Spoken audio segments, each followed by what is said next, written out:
സ്വാഗതം എല്ലാവർക്കും വളരെ പ്രധാനപ്പെട്ട ഒരു സെഷനിലേക്ക് നമ്മുടെ എക്സാമിന്റെ അവസാന ലാപ്പിലാണ് നമ്മളുള്ളത്. അപ്പോൾ നമുക്ക് എന്ത് ചെയ്യാം, വളരെ പ്രധാനപ്പെട്ട ശൈലികളുമായി ബന്ധപ്പെട്ട അല്ലെങ്കിൽ പഴഞ്ചൊല്ലുമായി ബന്ധപ്പെട്ട ചോദ്യങ്ങൾ നമുക്ക് ചർച്ച ചെയ്യാം. ഉറപ്പായിട്ട് ഞാൻ പറയുന്നു, നിങ്ങൾക്ക് മലയാളത്തിലെ 30 മാർക്കിന്റെ ക്വസ്റ്റ്യൻസിൽ 2-3 ശൈലികളുമായി ബന്ധപ്പെട്ട ക്വസ്റ്റ്യൻസ് ഉണ്ടാവും. ശൈലികൾ അല്ലെങ്കിൽ പഴഞ്ചൊല്ല്, ആ രീതിയിലാണ് ക്വസ്റ്റ്യൻസ് ഉണ്ടാവുക. രണ്ടും സെയിം പാറ്റേണിൽ തന്നെയാണ് നമ്മൾ പഠിക്കുന്നത് അല്ലേ. കഴിഞ്ഞ ദിവസം നമ്മൾ കുറച്ചധികം പഠിച്ചിട്ടുണ്ട്. ഇതിന് മുന്നേയുള്ള സെഷനിൽ നമ്മൾ ഒരുപാടെണ്ണം പഠിച്ചിട്ടുണ്ട്. ഓക്കെ, അപ്പോൾ നമുക്ക് എന്ത് ചെയ്യാം, ആ പഠിച്ച കാര്യങ്ങളൊക്കെ നിങ്ങൾക്ക് ഓർമ്മയുണ്ടോ എന്നുള്ളത് ഇന്നത്തെ ഈ ഒരു 10-15ഓളം ശൈലികൾ നമ്മൾ നോക്കുമ്പോൾ നിങ്ങൾക്ക് അത് ക്ലിയർ ചെയ്യാൻ വേണ്ടി പറ്റും. നമുക്ക് എന്ത് ചെയ്യാം, ഓരോന്നായിട്ട് നോക്കാം. അധികം സമയം ഒന്നും കളയണ്ട. നിങ്ങൾ എന്ത് ചെയ്യണം, എപ്പോഴും ആൻസർ കൃത്യമായിട്ട് പെട്ടെന്ന് പറയാൻ പറ്റുന്നുണ്ടോ എന്ന് മാത്രം നോക്കിയാൽ മതി. എല്ലാവർക്കും ശൈലികളിലെ മാർക്ക് സ്കോർ ചെയ്യാനായിട്ട് പറ്റും. യാതൊരു തരത്തിലുള്ള പേടി നിങ്ങൾക്ക് വേണ്ട. ഓക്കെ, ഫസ്റ്റ് ഇങ്ങനെയാണ്. അങ്ങാടിയിൽ തോറ്റതിന് അമ്മയോട് എന്ന ചൊല്ലിന്റെ അർത്ഥം എന്താണ്? അങ്ങാടിയിൽ തോറ്റതിന് അമ്മയോട് എന്ന ചൊല്ലിന്റെ അർത്ഥം നിങ്ങൾക്ക് തന്നെ അറിയാം. ഒന്ന് ആലോചിച്ച് നോക്കിയാൽ, അങ്ങാടിയിലാണ് തോറ്റത്, വീട്ടിൽ വന്നിട്ട് അമ്മയോട് ദേഷ്യപ്പെടുന്നു അല്ലെ. അപ്പൊ എന്തായിരിക്കും അർത്ഥം? ഒരു സ്ഥലത്തുള്ളത് ഇവിടെ വന്ന് തീർക്കുന്നു എന്ന് നിങ്ങൾ ഓപ്ഷൻ വായിച്ചു നോക്കിയാൽ. അങ്ങനെ ചിന്തിക്കുക, എന്നിട്ട് ഓപ്ഷനിലേക്ക് വരിക. അങ്ങാടിയിൽ തോൽക്കാൻ കാരണം അമ്മയാണ്. ഒരു പക്ഷേ ആവാം അല്ലെ, നമുക്കറിയില്ല കൃത്യമായിട്ട്. നെക്സ്റ്റ്, തോൽവി പിണഞ്ഞത് അങ്ങാടിയിൽ വെച്ചാണ്. അത് പിന്നെ ശരിയാണല്ലോ, ഇവിടെ പറഞ്ഞിട്ടുണ്ടല്ലോ അല്ലെ. നെക്സ്റ്റ്, പുറത്ത് തോറ്റതിന് വീടിനകത്ത് തീർക്കുക. അതുപോലെ ഓപ്ഷൻ ഡി എന്താണ്? തോൽവി വീടിനകത്ത് തുടങ്ങി പുറത്തേക്ക് പോകണം.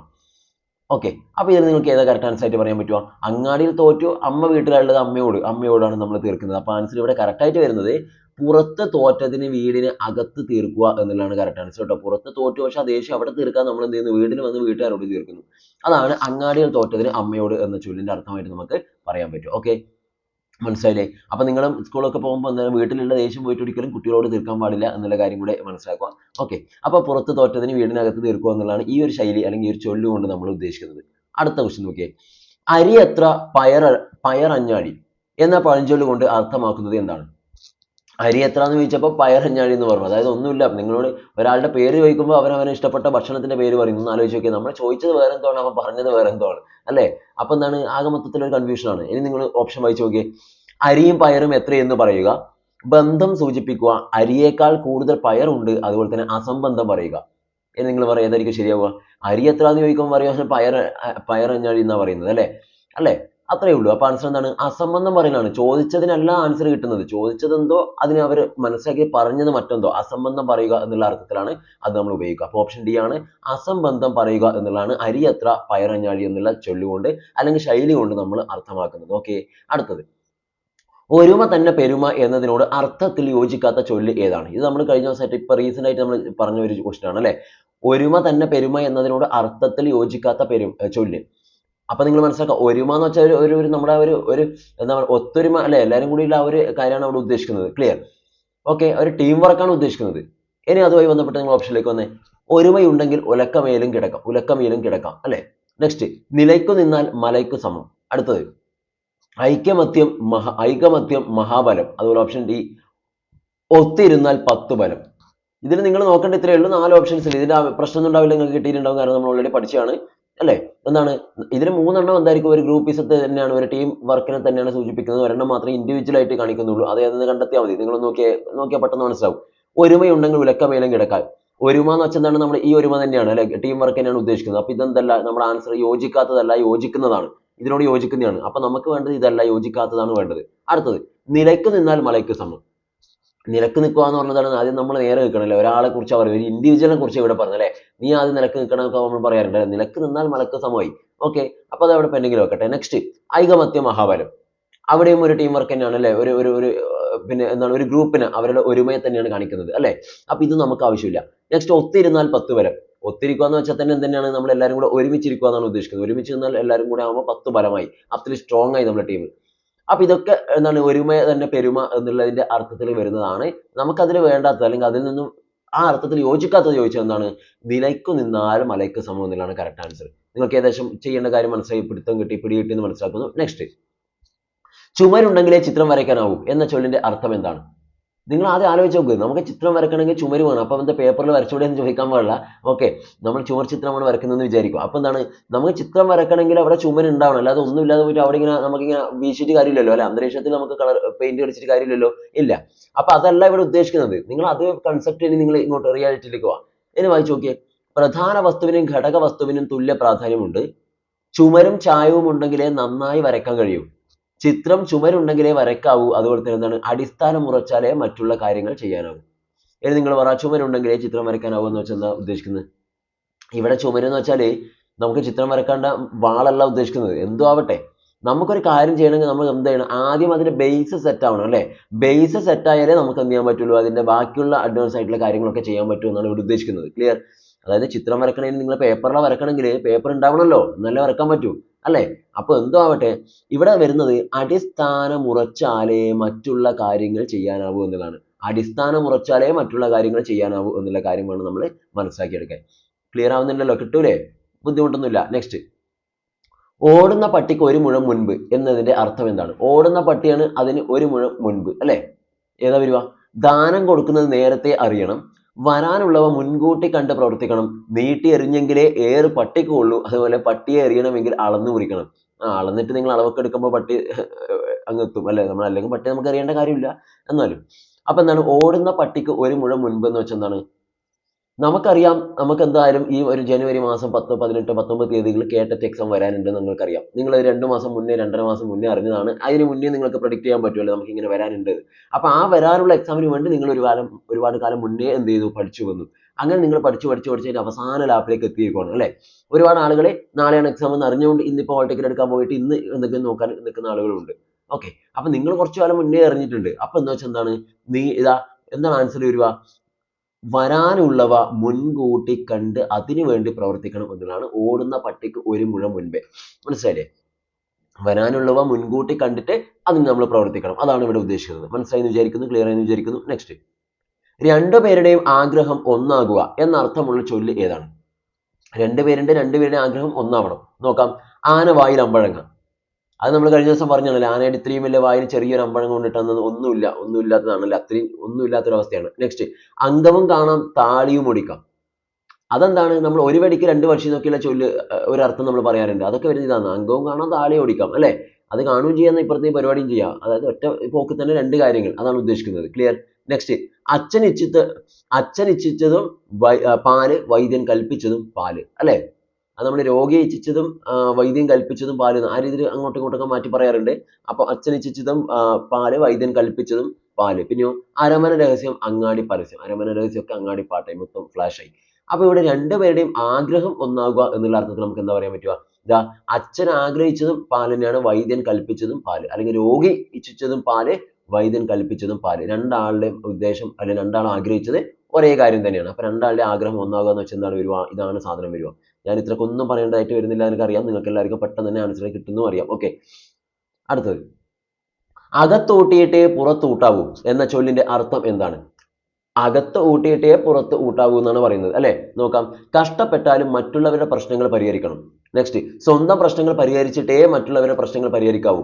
അടുത്തത്, വീട്ടിൽ ഭക്ഷണമുള്ളവർക്ക് പുറത്ത് കിട്ടും. അതുപോലെ ഓപ്ഷൻ ഡി, പുറത്ത് നിന്ന് ഭക്ഷണം കഴിക്കുന്നതിനേക്കാൾ നല്ലത് വീട്ടിൽ നിന്ന് കഴിക്കുന്നതാണ്. അപ്പൊ ഇതിൽ നമുക്ക് ഏതാ പറയാൻ പറ്റുമോ? അകത്ത് ഊട്ടിയിട്ടേ പുറത്ത് ഊട്ടാവൂ അല്ലെ? എന്താണ് നമ്മൾ ആദ്യം എന്ത് ചെയ്യണം? നമ്മളിപ്പോ സോഷ്യൽ സർവീസ് ഒക്കെ ചെയ്യുന്നവരാണെങ്കിൽ പുറത്ത് പോയിട്ട് നാട് മൊത്തം നന്നാക്കാൻ പോകും അല്ലെ? എന്നാൽ വീട് വലിയ കാര്യമായിട്ടൊന്നും ചെയ്യുന്നില്ല. അപ്പൊ എന്താണ്, വീട് നന്നാക്കിയിട്ട് നാട് നന്നാക്കുന്നൊക്കെ നമ്മൾ പറയാറുണ്ട്. സെയിം കൺസെപ്റ്റ് തന്നെയാണ് ഈ സാധനം. അകത്ത് ഊട്ടിയിട്ടേ പുറത്ത് ഊട്ടാവൂ എന്ന് വെച്ചാൽ എന്താണ്? വീട്ടിൽ ഭക്ഷണമുള്ളവർക്ക് പുറത്ത് കിട്ടും, അങ്ങനെയാണ് ഉദ്ദേശിക്കുന്നത്. ഒന്നുമല്ല, ആൻസർ വരുന്നത് ഓപ്ഷൻ ബി ആണ്. ഇതാ, സ്വന്തം പ്രശ്നങ്ങൾ പരിഹരിച്ചിട്ടേ മറ്റുള്ളവരുടെ പ്രശ്നങ്ങൾ പരിഹരിക്കാവൂ. മനസ്സിലായില്ലേ? ആദ്യം നമ്മുടെ കാര്യങ്ങൾ നോക്കണം, എന്നിട്ട് മാത്രം എന്ത് ചെയ്യുക? പുറത്തു പോയിട്ട് ബാക്കിയുള്ളവരുടെ കാര്യങ്ങളെ നോക്കാനായിട്ട് പോവുക. ഓക്കെ, കിട്ടിയെന്ന് വിചാരിക്കുന്നു. റെഡി അല്ലേ? യെസ്. അടുത്തത്, slow and steady win the race.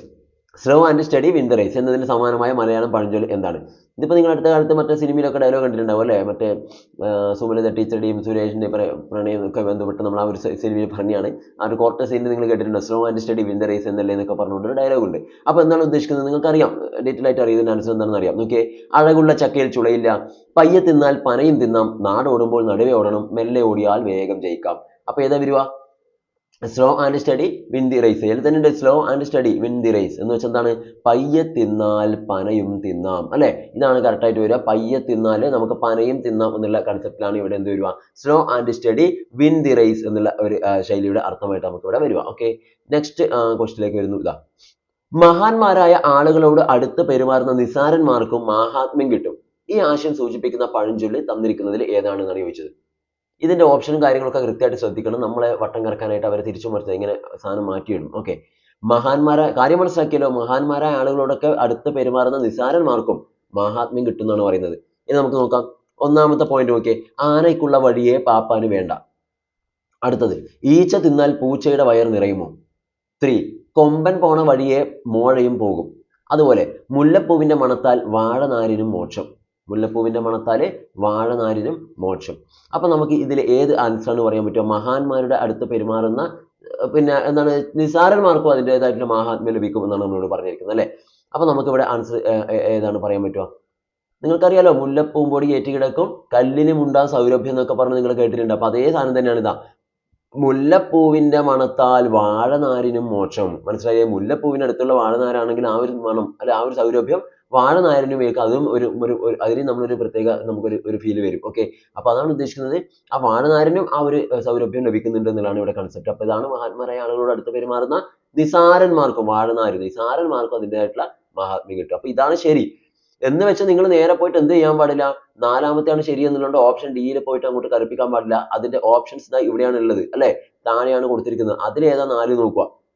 ഇതാ ഓപ്ഷൻ എയിലാണ് 4 ഉള്ളത്. മനസ്സിലായില്ലേ? അപ്പൊ നമ്മൾ എന്ത് ചെയ്യണം? ഓപ്ഷൻ എക്ക് നേരെയായി പോയിട്ട് എന്ത് ചെയ്യണം? ബബിൾ ചെയ്യണം. മനസ്സിലാവുന്നില്ലല്ലോ? അതുകൊണ്ടാണ് പറഞ്ഞത് സിമ്പിൾ ആണെങ്കിൽ നമ്മൾ ഇങ്ങനെയൊക്കെ തെറ്റിക്കാൻ സാധ്യതയുണ്ട്. നെക്സ്റ്റ്, താഴെ പറയുന്നതിൽ തെറ്റായ അർത്ഥം രേഖപ്പെടുത്തിയത് ഏതിലാണ്? താഴെ പറയുന്നതിൽ തെറ്റായ അർത്ഥം രേഖപ്പെടുത്തിയത് ഇവിടെ നോക്കിയേ. ഇതാ ഒന്നാമത്തെ നമ്പർ നിങ്ങൾ കണ്ടാൽ മനസ്സിലാവും. ഫസ്റ്റ് നമ്പർ, ഒന്നാമത്തെ നമ്പർ നോക്കിയതാ 1, 2, 3, 4 എല്ലാത്തിലും പേരായിട്ട് ഒരു ചൊല്ലും അതിന്റെ അർത്ഥവും തന്നിട്ടുണ്ട്.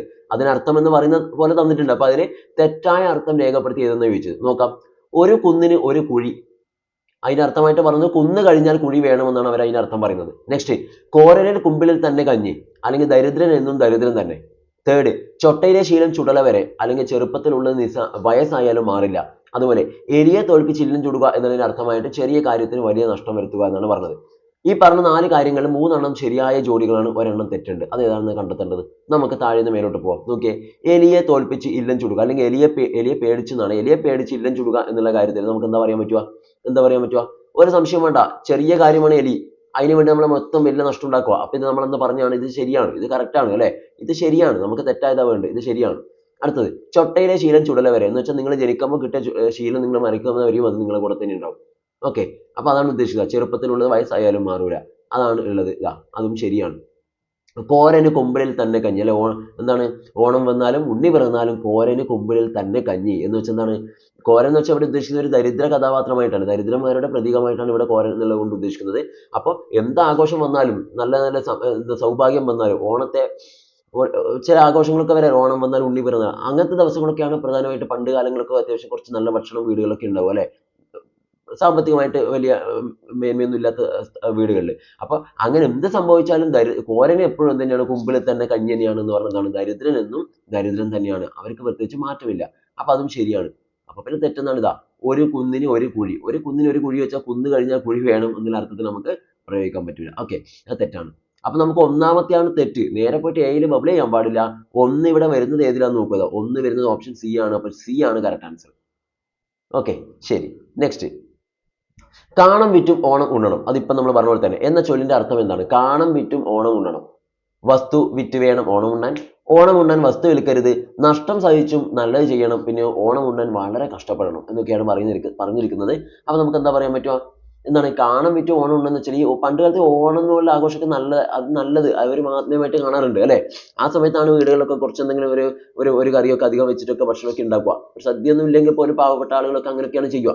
അപ്പൊ അതൊരു നല്ല കാര്യമായിട്ടാണ് നമ്മൾ കാണാറുള്ളത് അല്ലെ. അപ്പോൾ എന്തോ ആവട്ടെ, ഉള്ള സാധനം ഇനി എന്തോ ചെയ്തിട്ടായാലും നമുക്ക് ആ ഒരു നല്ല കാര്യം ചെയ്യണം എന്നുള്ളതാണ് ഉദ്ദേശിക്കുന്നത് ഇവിടെ. ഓക്കെ, അപ്പൊ ആൻസർ വരുന്നത് നിങ്ങൾ കേട്ടിട്ടുണ്ട്. എന്താണ്? നഷ്ടം സഹിച്ചും നല്ലത് ചെയ്യണമെന്നാണ്. നഷ്ടം സഹിച്ചും നല്ലത് ചെയ്യണം എന്നുള്ളതാണ് കറക്റ്റ് ആയിട്ടുള്ള ആൻസർ. ഓക്കെ, അല്ലാതെ വസ്തു വിറ്റിട്ട് വേണം ഓണം ഉണ്ണാൻ എന്നുള്ള അർത്ഥത്തിലല്ല അല്ലാതെ പറയുന്നത്. നഷ്ടം സഹിച്ചിട്ടായാലും നല്ലത് ചെയ്യുക എന്നുള്ള അർത്ഥത്തിലാണ് നമ്മൾ അത് ഇവിടെ ഉപയോഗിച്ചത്. അടുത്തത്, താഴെ പറയുന്നതിൽ അവസരത്തിനനുസരിച്ച് പ്രവർത്തിക്കണം എന്നർത്ഥമുള്ള ചൊല്ല് ഏതാണ്? അവസരത്തിനനുസരിച്ച് നിങ്ങൾ എന്ത് ചെയ്യണം? പ്രവർത്തിക്കണം അല്ലെ. അത് ഇപ്പൊ നിങ്ങൾക്ക് അത് തന്നെ ചെയ്തുകൊണ്ടിരിക്കുന്നു. നമുക്കൊരു അവസരം വരുന്നുണ്ട്, അതിന് വേണ്ടി നിങ്ങൾ പ്രവർത്തിക്കുന്നു. നോക്കാം.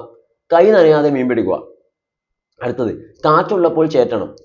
അടുത്തത്, ചുണ്ടയ്ക്ക കൊടുത്ത് വഴുതനങ്ങ വാങ്ങണം. പിന്നെയോ ചിരട്ടയിലെ വെള്ളം ഉറുമ്പിന് സമുദ്രം. അപ്പൊ ഇതില് അവസരത്തിനനുസരിച്ച് പ്രവർത്തിക്കണം എന്നുള്ള അർത്ഥത്തിൽ നമുക്ക് ഉപയോഗിക്കാൻ പറ്റുന്ന ചൊല്ല്, പഴഞ്ചൊല്ല് ഏതെന്നാണ് ചോദിച്ചിരിക്കുന്നത്. ഏതാ വരും? നമുക്ക് വളരെ എളുപ്പത്തിൽ കിട്ടും. ഏതാണ്? അവസരത്തിനനുസരിച്ച് പ്രവർത്തിക്കണം എന്ന് വെച്ചാൽ ഇതന്നെ സാധനം. ഇതാ കാറ്റുള്ളപ്പോൾ ചേറ്റണം. നിങ്ങൾ ഈ പഴയ കാലത്തൊക്കെ ഈ നെല്ലും കാര്യങ്ങളൊക്കെ കൊണ്ടുവന്നാലേ, കൃഷിയൊക്കെ കഴിഞ്ഞ് എന്ത് ചെയ്യും? നമ്മൾ ഇതിന്റെ പൊടി കളയാൻ ഇങ്ങനെ ചോദിച്ചു അല്ലെ. നമ്മളിങ്ങനെ എന്ത് ചെയ്യും? ഇങ്ങനെ ആക്കുന്ന സമയത്ത് എന്താവും? വലിയ പൊടിയെല്ലാം നമ്മുടെ മേലേക്ക്. അപ്പോൾ ഓപ്പോസിറ്റ് ആയിട്ട് കാറ്റ് വരുമ്പോൾ അതിന്റെ ഡയറക്ഷനിൽ തന്നെ നമ്മൾ ഇത് ചെയ്ത് കൊടുത്താൽ ആ പൊടിയെല്ലാം അതിന്റെ കൂടെ തന്നെ പോകും. ജസ്റ്റ് ഒരു എക്സാമ്പിൾ പറഞ്ഞതേ ഉള്ളൂ. അപ്പൊ കാറ്റുള്ളപ്പോൾ തേറ്റണം എന്ന് പറയുന്നതാണ് ഇവിടെ ശരിയായിട്ട് വരിക. അതായത് ആ ഒരു അവസരത്തിനനുസരിച്ച് നിങ്ങൾ പ്രവർത്തിക്കുക എന്നുള്ളതാണ് ഇതിന്റെ ഉദ്ദേശം. മനസ്സിലായില്ലേ? കാറ്റുള്ളപ്പോൾ തേറ്റണം. അത് നമുക്ക് കിട്ടി, ആൻസർ കിട്ടി. നെക്സ്റ്റ്, ചുണ്ടയ്ക്ക കൊടുത്ത് വഴുതനങ്ങ വാങ്ങുക എന്നതിന്റെ അർത്ഥം എന്താണ്? എന്താ വരുക? ചുണ്ടങ്ങ കൊടുത്തിട്ട് വഴുതനങ്ങ വാങ്ങുക, അല്ലെ? അല്ലെങ്കിൽ ചുണ്ടയ്ക്ക കൊടുത്തിട്ട് വഴുതനങ്ങ വാങ്ങുക എന്നുള്ള ശൈലിയുടെ അർത്ഥം. ഓപ്ഷൻസ് ഇവിടെ കൊടുത്തിട്ടുണ്ട്. വലുത് കൊടുത്ത് ചെറുത് വാങ്ങുക, എന്തെങ്കിലും കൊടുത്തെങ്കിലേ തിരിച്ചു കിട്ടൂ, പിന്നെയോ ചെറുത് കൊടുത്ത് വലുത് വാങ്ങുക, അതുപോലെ തന്നെ ഒന്ന് കൊടുത്ത് മറ്റൊന്ന് വാങ്ങുക എന്നിങ്ങനെയൊക്കെ നമുക്ക് തന്നിട്ടുണ്ട്. ആൻസർ എന്താ വരുക? നിങ്ങൾ മനസ്സിലാക്കുക, ഈ ചുണ്ടങ്ങ എന്ന് വെച്ചാൽ ചെറിയ സാധനമാണ്, വഴുതനങ്ങ വെച്ചാൽ അതിനെ അപേക്ഷിച്ച് നോക്കുമ്പോൾ വലിയതാണ്. മനസ്സിലായില്ലേ? അപ്പൊ എന്താണ്? ചെറിയത് കൊടുത്തിട്ട് വലുത് വാങ്ങുക എന്നുള്ളതാണ്. അത് സാധാരണ നമ്മൾ ഈ കളിയാക്കുന്ന പോലെ നമ്മളിപ്പോ എന്തെങ്കിലും പ്രശ്നം വന്നാൽ വെറുതെ പോയിട്ട് രണ്ട് തള്ളു അപ്പൊ അട്ടിച്ചറവർ ഇങ്ങോട്ട് തിരിച്ചു വിട്ടേ. അപ്പൊ നമ്മൾ പറയാനുണ്ട് ചുണ്ടങ്ങ് കൊടുത്ത് വഴുതനങ്ങ വാങ്ങിയത്. ചെറിയൊരു കാര്യത്തിന് പോയിട്ട് നമുക്ക് വലിയ എന്തൊക്കെയോ വലിയ കാര്യങ്ങൾ കിട്ടി, അല്ലെ? അതൊരു നേട്ടമായിട്ടല്ല, ഒരു നഷ്ടമൊക്കെ ആയിട്ട് പറയാറുണ്ട്. അപ്പൊ ആൻസർ വരുന്നത് ഓപ്ഷൻ സി ആണ്, ചെറുത് കൊടുത്ത് വലുത് വാങ്ങുക എന്നുള്ളതാണ്. വെറുതെ ആരെങ്കിലും പോയിട്ട് ഇങ്ങനെ ചൊറിഞ്ഞുകൊണ്ടിരിക്കുന്ന ആളുകളൊക്കെ നിങ്ങൾ കാണാറില്ലേ? ചൊറിഞ്ഞു പോയിട്ട് ലാസ്റ്റ് നല്ലോണം ഇങ്ങോട്ട് കിട്ടും. അപ്പൊ എന്താണ്? ചുണ്ടങ്ങ കൊടുക്കുന്നു, വലുതായിട്ടുള്ള വഴുതനങ്ങ വാങ്ങുന്നു. ഓക്കെ, അതാണ് ഉദ്ദേശിക്കുന്നത്. നെക്സ്റ്റ്, കലക്ക വെള്ളത്തിൽ മീൻ പിടിക്കുക എന്ന ചൊല്ലിന്റെ അർത്ഥം എന്താണ്? കലക്ക വെള്ളത്തിൽ മീൻ പിടിക്കുക. കലക്ക വെള്ളത്തിൽ മീൻ പിടിക്കുക എന്ന് വെച്ചാൽ എന്താണ് ഉദ്ദേശിക്കുന്നത്? കാര്യം മനസ്സിലാകുന്നുണ്ട്. എന്ത് സംഭവിച്ചാലും അവിടെ പോയി നമ്മൾ നേട്ടം ഉണ്ടാക്കുക എന്നുള്ളതാണ് ഉദ്ദേശിക്കുന്നത്. മനസ്സിലായില്ലേ? ഓപ്ഷൻ നോക്കിയേ. വെള്ളം കലങ്ങുമ്പോൾ മീൻ പിടിക്കുക, പ്രശ്നം ഉണ്ടാകുമ്പോൾ മുതലെടുക്കുക, മീൻ പിടിക്കാൻ കലക്ക വെള്ളമാണ് നല്ലത്, പ്രശ്നം ഉണ്ടാകുമ്പോൾ സങ്കടപ്പെടുക. അപ്പൊ എന്താ വരിക? ഓപ്ഷനിലൊക്കെ നിങ്ങൾക്ക് ഡയറക്റ്റ് ആൻസറിലേക്ക് എത്താൻ പറ്റുന്നേ ഉള്ളൂ. ഇതൊന്നും അറിയണം നിർബന്ധമൊന്നുമില്ല, അല്ലെ? ആൻസർ വരുന്നത് ഇതാ, പ്രശ്നം ഉണ്ടാകുമ്പോൾ അതിൽ പോയി മുതലെടുക്കലാണ്. എന്തെങ്കിലും ഒരു പ്രശ്നം ഉണ്ടാകുന്നു, അതാണ് ഉദ്ദേശിക്കുന്നത്. അപ്പൊ അതിന്റെ ഇടയിൽ പോയിട്ട് നമ്മൾ വലിയ ആളാകും, പോയിട്ട് എന്തൊക്കെയോ മുതലെടുത്ത് വരും. ഓക്കെ, അപ്പൊ അതാണ് ഉദ്ദേശിക്കുന്നത്. കലക്ക വെള്ളത്തിൽ മീൻ പിടിക്കുക എന്നുള്ള ശൈലി കൊണ്ട് പ്രശ്നം ഉണ്ടാകുമ്പോൾ മുതലെടുക്കുക എന്നുള്ളതാണ് അർത്ഥം. അടുത്തത്, കൂടുതൽ കുഴപ്പമുണ്ടാക്കി വയ്ക്കുക എന്നർത്ഥമുള്ള ചൊല്ല് ഏതാണ്? കൂടുതൽ കുഴപ്പമുണ്ടാക്കി വയ്ക്കുക. നോക്കിയേ, കയ്യിലുള്ളത് പോകാതെ ഉത്തരത്തിലുള്ളത് എടുക്കുക. ഒരു കയറ്റത്തിന് ഒരു ഇറക്കം, തീയിൽ എണ്ണ ഒഴിക്കുക, അതുപോലെ തന്നെ തീ ഉണ്ടെങ്കിലേ പുകയുണ്ടാവൂ, അല്ലെ? എന്ന് നിങ്ങൾക്ക് പറയാൻ പറ്റും. കൂടുതൽ കുഴപ്പമുണ്ടാക്കുക എന്ന് വെച്ചാൽ എന്താ ഉദ്ദേശിക്കുന്നത്? ഓൾറെഡി അവിടെ കുഴപ്പമാണ്, കത്തിക്കൊണ്ടിരിക്കുകയാണ്. അതിൽ പോയി നിങ്ങൾ എന്ത് ചെയ്യുന്നു? കുറച്ച് എണ്ണ ഇങ്ങോട്ട് ഒഴിച്ചു കൊടുക്കുന്നു എന്ന് വെച്ചാൽ നിങ്ങളെ വക എന്തൊക്കെയോ അതിലേക്ക് കോൺട്രിബ്യൂട്ട് ചെയ്യുന്നു, അല്ലെ? അവരെ. അപ്പൊ അത് എന്താ ചെയ്യുന്നു? വീണ്ടും വീണ്ടും ആളി കത്തുന്നു. ക്ലിയർ ആവുന്നുണ്ടോ? അതന്നെ ഉദ്ദേശിക്കുന്നത് കൂടുതൽ കുഴപ്പം ഉണ്ടാക്കുക. ആൻസർ വരുന്നത് തീയിൽ എണ്ണ ഒഴിക്കുക എന്നുള്ളതാണ്. ഓൾറെഡി ഒരു പ്രശ്നം നടന്നുകൊണ്ടിരിക്കുമ്പോൾ നമ്മൾ പോയിട്ട് രണ്ട് ഡയലോഗ് അങ്ങ് അടിക്കും. അപ്പൊ അത് എന്ത് ചെയ്യും? നമ്മൾ വലിയ സംഭവം ഒന്നും വിചാരിച്ചു പോകുന്നത്, ലാസ്റ്റ് അല്ലെങ്കിൽ ആളിപ്പടന്ന് വലിയ അടിയിലേക്ക് പോകുന്നത്, അല്ലെ? അപ്പോൾ വലിയ പ്രശ്നങ്ങളൊക്കെ ഉണ്ടെങ്കിലും നമ്മൾ അധികം ഇതാക്കാത്ത രീതിയിലാണെങ്കിൽ പോകുന്നുണ്ടെങ്കിൽ തന്നെ അത്യാവശ്യം മറ്റ് കോംപ്ലിക്കേഷനിലേക്ക് ഉണ്ടാക്കാതിരിക്കാൻ വേണ്ടി മിണ്ടാതിരിക്കുക എന്നുള്ളതിനാണ് ഉദ്ദേശിക്കുന്നത്. ഓക്കെ, ഇങ്ങനെ കുറച്ച് ഇങ്ങനത്തെ പ്രശ്നങ്ങളൊക്കെ ആകുമ്പോൾ അപ്പൊ തീയിൽ എണ്ണ ഒഴിക്കുക എന്നുള്ളതാണ് കൂടുതൽ കുഴപ്പമുണ്ടാക്കി വയ്ക്കുക എന്ന് വരുന്നത്. നെക്സ്റ്റ്, പണത്തിന് മീതെ പരുന്തും പറക്കില്ല എന്ന ചൊല്ലുകൊണ്ട് അർത്ഥമാക്കുന്നത് എന്താണ്? പണത്തിന് മീതെ പരുന്തും പറക്കില്ല. ഏറ്റവും ഉയരത്തിൽ പറക്കുന്ന പക്ഷിയാണ് പരുന്ത്. നിസാരന്മാർ ബഹളം വയ്ക്കും, കുലശ്രേഷ്ഠതയെ അവഗണിക്കും, ഏതിനു മീതെയാണ് പണം എന്നിങ്ങനെയൊക്കെയാണ് പറയുന്നത്, അല്ലെ? അപ്പൊ പണത്തിന് മീതെ പരുന്തും പറക്കില്ല എന്ന് വെച്ചാൽ എന്താ ഉദ്ദേശിക്കുന്നത്? ഓൾറെഡി പരുന്ത് പറന്നുകൊണ്ടിരിക്കുന്നുണ്ട്, അല്ലെ? പണം എന്ന് വെച്ചാൽ എന്താണ്? അത്രയും ടോപ്പിലാണെന്ന് ഉദ്ദേശിക്കുന്നത്. പണം എന്ന് വെച്ചാൽ അതന്നെയാണ് അൾട്ടിമേറ്റ്. മനസ്സിലായില്ലേ? എല്ലാത്തിനെയും നമുക്ക് പണം, പൈസ കൊണ്ട് ഉണ്ടാക്കാം. അപ്പോൾ ഇവിടെ ഉദ്ദേശിക്കുന്ന ഇതിന്റെ അർത്ഥമായിട്ട് വരുന്നത് ഏതിനും മീതെയാണ് പണം എന്നുള്ളത് തന്നെയാണ്. അതിന്റെ മീതെ ഇനി പരുന്തും പറക്കാനൊന്നും പോകില്ല. പണം കണ്ടാൽ എല്ലാവരും എന്ത് ചെയ്യും? അവിടെ നിൽക്കും. ഓക്കെ, സ്റ്റോപ്പ് ചെയ്യും. അപ്പോൾ ഏതിനും മീതെയാണ് പണം എന്നുള്ളതാണ് ഇവിടെ വരിക. അപ്പൊ ഇത്രയാണ് ശൈലികൾ നമ്മളിപ്പോൾ ഉൾപ്പെടുത്തിയിരിക്കുന്നത്. അപ്പൊ ഈ ശൈലികൾ നിങ്ങൾ എന്ത് ചെയ്യുക? കൃത്യമായിട്ട് കാര്യങ്ങളൊക്കെ മനസ്സിലാക്കിയിട്ട് പഠിക്കണം. ഓക്കെ, നിങ്ങൾക്ക് ബുദ്ധിമുട്ടൊന്നും ഉണ്ടാവില്ല എന്ന് വിചാരിക്കുന്നു. അപ്പോൾ എന്ത് ചെയ്യുക? നന്നായിട്ട് കാര്യങ്ങളൊക്കെ മനസ്സിലാക്കുക. ഒരു പേടിക്കേണ്ട ആവശ്യമില്ല. കിട്ടുന്നതുള്ള പോലെ പഠിച്ചിട്ട് പോവുക. നിങ്ങൾ ചെയ്യേണ്ട കാര്യം നിങ്ങൾ ചെയ്യുക. അപ്പോൾ എന്തായാലും നമുക്ക് എന്ത് ചെയ്യും? കിട്ടും. കാര്യങ്ങൾ മൊത്തം നമുക്ക് നമ്മൾ ഉദ്ദേശിച്ച രീതിയിൽ തന്നെ എക്സാം ഹോളിൽ വരും. ഓക്കെ, അപ്പോൾ നമ്മൾ എന്താണ്, നിങ്ങൾ അറിയാം, നിങ്ങൾ 100% പ്രൊഫഷണൽ ആണ് എന്നുള്ള കാര്യം അറിയാം. അപ്പോൾ അതിനനുസരിച്ചുള്ള റിസൾട്ട് നിങ്ങൾക്ക് കിട്ടും. ഓക്കെ, അടുത്ത സെഷനിൽ കാണാം. Thank you.